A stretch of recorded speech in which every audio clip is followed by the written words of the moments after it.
મારા બાપાના દીકરા બંને વાડીએ હતા, ગયા હતા, સવારે તત્વો નાહતા હતા ને લૂંટફાટને ઈરાદે આવ્યા છે. એ નાહવાની ના પાડી કે આમાં ગાવું પીવે છે તો તમે આમાં નાહવું એમ. તો સીધો હુમલો કર્યો પાઇપથી કે ધોકા વડે, અને નનુભાઈને 10-13 ટાંકા આવ્યા અને સિટી સ્કેનમાં મોકલ્યા છે. અને અરવિંદભાઈને ફ્રેક્ચર આવ્યું છે. એ બે મારા બંને બાપાના દીકરા છે. મને ફોન આવ્યો એટલે સીધો હું ત્યાં ગયો. પછી ધારી સિવિલ હોસ્પિટલ લઈ ગયા તો ત્યાંથી અમને અમરેલી રિફર કર્યા. અમરેલી અત્યારે સિટી સ્કેનમાં ગયા છે અને અહીંયા બહાર ઊભા છે. માથાભાગી ભાઈ નામ આપું.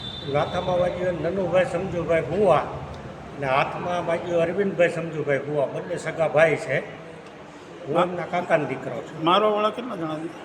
6-7 જણા હતા. હવે પછી તો ભાગી ગયા હતા. હું ત્યાં પહોંચ્યો હતા અને એ કહેતા ગયા કે બે ફરિયાદ કરજો. એક નહીં, 2 કરી. અત્યારે અમરેલી છે. અત્યારે અમરેલી હવે છે સારવાર.